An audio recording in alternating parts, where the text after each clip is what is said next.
Are you going to condemn them for cutting off food, water, and electricity to Gaza, another war crime called collective punishment?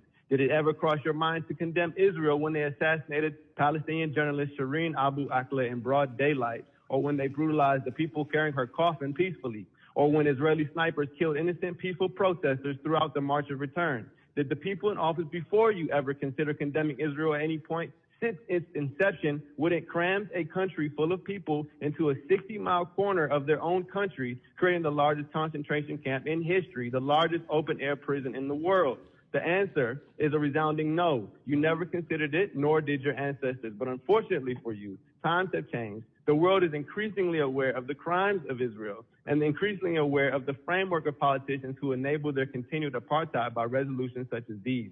And in a city like Chicago, with majority black and brown people who have experienced the apartheid-like conditions of oppression in the United States, a generation of young people have emerged who understand immediately that we have everything in common with the Palestinian people and nothing in common with the brutal Zionists under who they suffer.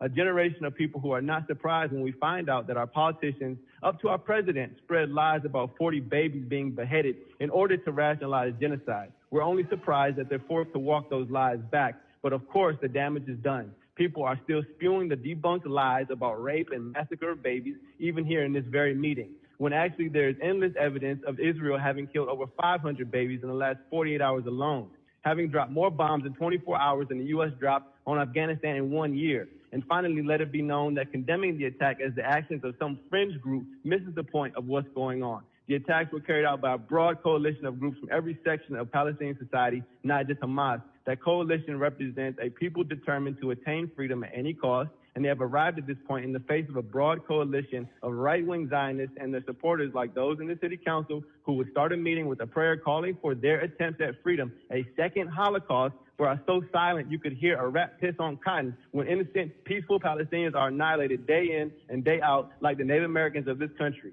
If it were another time, these same people would be condemning Africans for rebelling against their slave masters during slavery, such as Nat Turner or in the Haitian Revolution. Thank you.